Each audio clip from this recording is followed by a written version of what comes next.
दिल्ली में हर घर तिरंगा बाइक रैली का हुआ आगाज। प्रधानमंत्री नरेंद्र मोदी ने की हर घर तिरंगा अभियान की शुरुआत। बीजेपी के सांसदों और मंत्रियों ने की शिरकत। आप सांसद राघव चड्ढा राज्यसभा से निलंबित, जांच पूरी होने तक संजय सिंह का भी सस्पेंशन बढ़ा।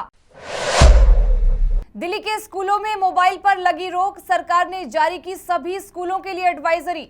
सरकार ने कहा क्लासरूम में मोबाइल कड़ाई से प्रतिबंधित हो। एयर इंडिया ने लॉन्च किया नया लोगो द विस्टा, कंपनी ने किया रीब्रांडिंग का ऐलान। सबसे पहले A350 विमान पर दिखेगा नया लोगो। राजस्थान में गहलोत सरकार का ओबीसी पर बड़ा दाव, ओबीसी आरक्षण बढ़ाकर 27% करने का किया ऐलान। सूबे में ओबीसी समुदाय की आधे से ज्यादा है आबादी।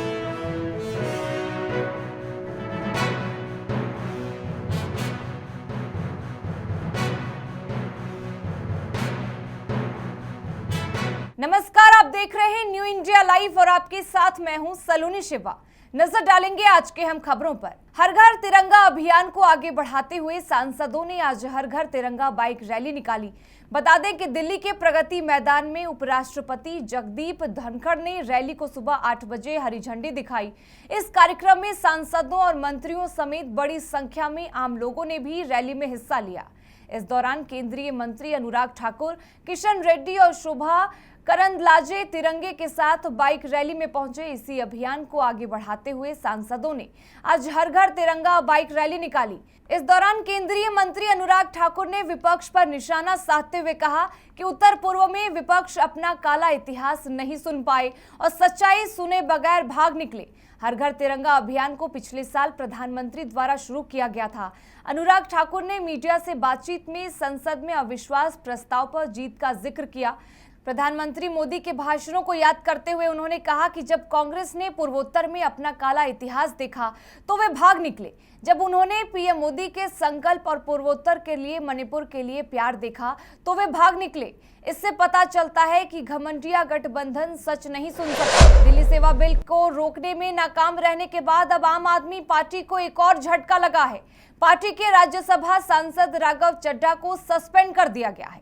वह तब तक सदन से निलंबित रहेंगे जब तक प्रिविलेज कमेटी उनके मामले की जांच नहीं करती है।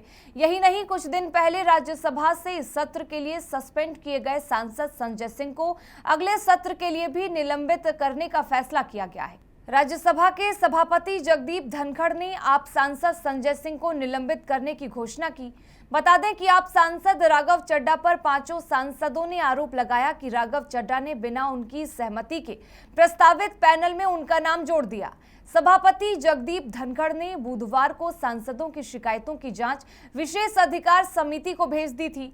सभापति को चड्ढा द्वारा विशेष अधिकार हनन की शिकायतें मिली थी, जिसमें अन्य आरोपों के साथ साथ 7 अगस्त को एक प्रस्ताव में प्रक्रिया और कार्य संचालन के नियमों का उल्लंघन करते हुए उनकी सहमति के बिना सांसदों के नाम शामिल किए गए थे।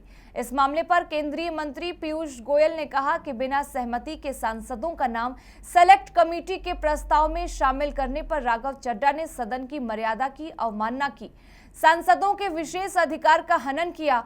संसद के बाहर प्रेस कॉन्फ्रेंस में भी ये बात कही। राघव चड्ढा को राज्यसभा से सस्पेंड करने का प्रस्ताव राज्यसभा में पेश किया गया।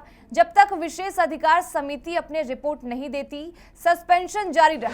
दिल्ली की केजरीवाल सरकार ने स्कूलों में मोबाइल पर रोक लगा दी है। सरकार ने अभिभावकों से कहा है कि वे सुनिश्चित करें कि उनके बच्चे स्कूल कैंपस में मोबाइल लेकर न आए। सरकार ने आदेश दिया है कि क्लासरूम में मोबाइल कड़ाई से प्रतिबंधित हो। सरकार ने कहा है कि अगर छात्र स्कूल में मोबाइल लेकर आ जाएं तो स्कूल अथॉरिटी किसी लॉकर आदि में उनको रखने की व्यवस्था करे। स्कूल के बाद छात्रों को मोबाइल लौटा दे। टीचर्स और अन्य स्टाफ से भी क्लासरूम, प्लेग्राउंड, लैब में और लाइब्रेरी जैसी जगहों पर टीचिंग और लर्निंग एक्टिविटी होती है, वहां मोबाइल से परहेज करने के लिए कहा गया है। स्कूल अथॉरिटी से कहा गया है कि वे हेल्पलाइन नंबर दे सकते हैं जहां स्टूडेंट्स और पेरेंट्स इमरजेंसी पड़ने पर फोन कर सकते हैं। शिक्षा विभाग के निदेशक हिमांशु गुप्ता की ओर से जारी पत्र में कहा गया कि मोबाइल फोन सबसे ज्यादा इस्तेमाल किया जाने वाला गैजेट है। इसके सकारात्मक और नकारात्मक दोनों परिणाम होते हैं।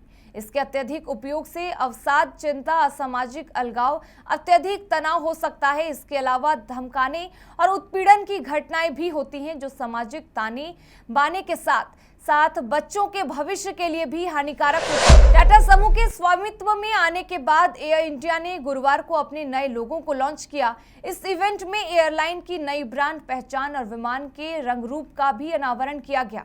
दरअसल अरबों डॉलर के सौदे में 470 नए विमानों की ऐतिहासिक खरीद के साथ एयर इंडिया अपने बेड़े को बदलने की योजना बना रही है। टाटा समूह की प्रमुख कंपनी टाटा सन्स के चेयरमैन एन चंद्रशेखरन ने कहा कि एयर इंडिया का नया लोगो द विस्टा सोने की खिड़की के फ्रेम के शिखर से प्रेरित है, जो असीमित संभावनाओं, प्रगतिशीलता और भविष्य के लिए एयरलाइन के साहसिक, आत्मविश्वासपूर्ण दृष्टिकोण को दर्शाता है। एयर इंडिया ने कहा कि यात्रियों को दिसंबर 2023 से शुरू होने वाली यात्रा के दौरान नया लोगो दिखाई देना शुरू हो जाएगा। इस लोगो को सबसे पहले A350 विमान पर प्रदर्शित किया जाएगा। टाटा समूह ने जनवरी 2022 में घाटे में चल रही एयर इंडिया को नियंत्रण सरकार से अपने हाथ में लिया था। इसके बाद से ही उसने एयरलाइन के कायाकल्प के लिए कई स्तरों पर योजनाएं बनाई हैं। इसी क्रम में एयर इंडिया ने एयरबस और बोइंग को 470 विमानों की आपूर्ति के लिए $70 का ऑर्डर भी दिया है।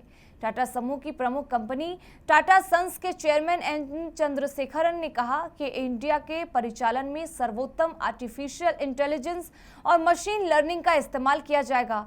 उन्होंने कहा कि इसके परिचालन में मानव संसाधन के सभी पहलुओं को उन्नत बनाने पर ध्यान दिया जा रहा है। राजस्थान विधानसभा चुनाव की सियासी तपिश के बीच मुख्यमंत्री अशोक गहलोत ने बुधवार को ओबीसी आरक्षण का बड़ा सियासी दांव चला है।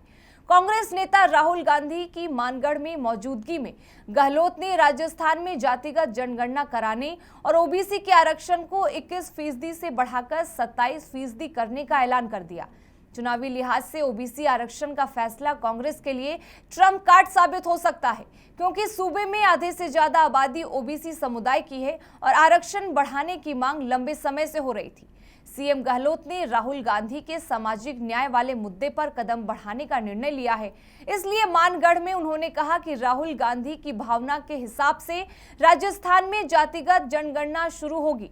जाति के आधार पर जिसकी जितनी हिस्सेदारी बनती है उसे वो मिलेगा। इसी सोच को आगे बढ़ने का फैसला किया गया है। उन्होंने कहा कि ओबीसी वर्ग में अति पिछड़ी जातियों की पहचान के लिए ओबीसी आयोग के द्वारा सर्वे किया जाएगा। ओबीसी के 6% बढ़ने वाले आरक्षण को अति पिछड़ी वर्ग के लिए रिजर्व रखा जाए। ज्ञानवापी परिसर के सर्वे का आज 9वां दिन है। एएसआई की टीम वैज्ञानिक तरीके से सर्वे कर रही है। इस बीच ज्ञानवापी मस्जिद में पूजा की मांग को लेकर अदालत में एक लंबित मुकदमे में आज सुनवाई हुई। मामले पर अब अगली सुनवाई 28 अगस्त को होगी। आपको बता दें कि ज्ञानवापी मस्जिद में पूजा की मांग को लेकर सिविल जज की ओर से मुस्लिम और हिंदू पक्ष दोनों की तरफ से आम लोगों को भी इसमें पार्टी बनने का मौका दिया गया। बिहार के डिप्टी सीएम और आरजेडी नेता तेजस्वी यादव ने बड़ा बयान दिया है।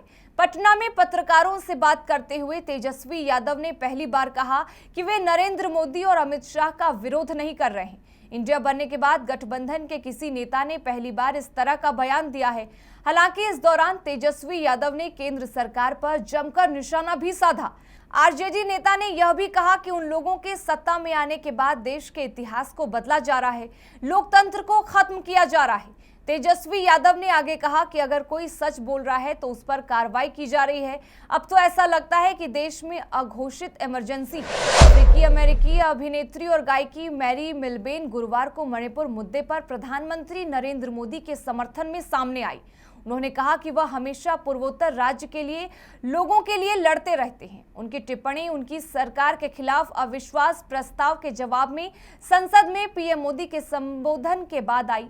बता दें कि अपने आधिकारिक ट्विटर हैंडल पर मैरी मिलबेन ने कहा कि भारत को अपने नेता पर भरोसा है। मणिपुर की माताओं, बेटियों और महिलाओं को न्याय मिलेगा। पीएम मोदी हमेशा आपकी आजादी के लिए लड़ेंगे। साथ ही उन्होंने कहा कि एक पार्टी जो सांस्कृतिक विरासत का अपमान करती है, बच्चों को अपने देश का राष्ट्रगान गाने के अधिकार से वंचित करती है और विदेश में किसी के देश को अपमानित करती है, यह नेतृत्व नहीं है। साथ ही उन्होंने इस बात पर भी जोर दिया कि विपक्ष बिना किसी तथ्य के जोर जोर से नारे लगा रहा है। मिलबेन ने कहा कि उन्हें पीएम मोदी पर भरोसा है और वह उनके लिए प्रार्थना कर रही हैं। उन्होंने दिवंगत अमेरिकी नागरिक अधिकार आंदोलन के नेता मार्टिन लूथर किंग जूनियर के कथन लेट फ्रीडम रिंग का भी हवाला दिया। प्रधानमंत्री नरेंद्र मोदी ने गुरुवार को लोकसभा को संबोधित किया। प्रधानमंत्री का भाषण पूरे 2 घंटे 13 मिनट का रहा। बता दें कि अविश्वास प्रस्ताव पर चर्चा का जवाब देते हुए पीएम मोदी ने विपक्ष, खासकर कांग्रेस को जमकर घेरा। उन्होंने मणिपुर हिंसा पर भी बयान दिया। विपक्ष लंबे समय से इस मुद्दे पर प्रधानमंत्री के बयान की मांग कर रहा था। हालांकि पीएम मोदी जब मणिपुर पर बोल रहे थे तो उस वक्त विपक्षी सांसद लोकसभा में मौजूद नहीं थे। अपने संबोधन में पीएम मोदी ने कहा कि नॉर्थ ईस्ट हमारे लिए जिगर का टुकड़ा है और वहां की समस्या के लिए कांग्रेस जिम्मेदार है। साथ ही पीएम ने इस दौरान मिजोरम का जिक्र किया और बताया कि 1966 में कांग्रेस की सरकार ने वहां पर क्या किया था। पीएम ने कहा कि 5 मार्च 1966 को कांग्रेस ने अपनी वायुसेना से मिजोरम में असहाय नागरिकों पर हमला करवाया। कांग्रेस को जवाब देना चाहिए कि क्या यह किसी अन्य देश की वायुसेना थी? क्या मिजोरम के लोग मेरे देश के नागरिक नहीं थे?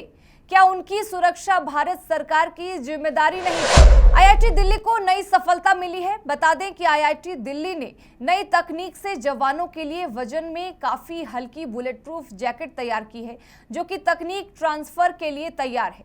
इस संबंध में डीन रिसर्च नरेश भटनागर ने बताया कि पूर्ण रूप से स्वदेशी bullet proof jacket ABHED IIT Delhi के DRDO industry academia centre of excellence में डिजाइन और विकसित की गई है। यह बुलेट प्रूफ जैकेट सबसे हल्की और कारगर है। साथ ही बुलेट प्रूफ जैकेट भारतीय सेना के लिए 8 AK-47 HSC और 6 स्नाइपर API गोलियों को झेलने में सक्षम है। BIS मानकों के अनुसार बुलेट प्रूफ जैकेट की रिसर्च और डिजाइन की टेस्टिंग सफलतापूर्वक DRDO TBRL चंडीगढ़ में की गई है और अब तक तकनीक ट्रांसफर के लिए तैयार है। वहीं इस समय सैनिकों की ओर से इस्तेमाल की जा रही बुलेट प्रूफ जैकेट की तुलना ये जैकेट 30% हल्की बताई जा रही है। पूर्वोत्तर के राज्य मणिपुर में जातीय हिंसा ने पिछले 3 महीने से तांडव मचाया हुआ है। अब जब इस बवाल को 100 दिन पूरे हो रहे हैं, तब राज्य की स्थिति क्या है और प्रदर्शनी का दौर किस तरह अभी भी चालू है, इस पर एक नजर डालिए।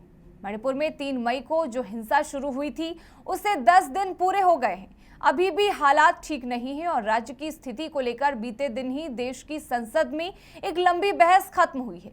विपक्ष द्वारा मणिपुर हिंसा को लेकर ही सरकार के खिलाफ अविश्वास प्रस्ताव लाया गया था, जिस पर बीते दिन प्रधानमंत्री नरेंद्र मोदी ने जवाब दिया और मणिपुर को ये भरोसा जताया कि जल्द ही शांति का सूरज उगेगा। इसी के साथ फिलहाल इस बुलेटिन में बस इतना ही, लेकिन तमाम खबरों के लिए बने रहें हमारे साथ और देखते रहें न्यू इंडिया लाइव।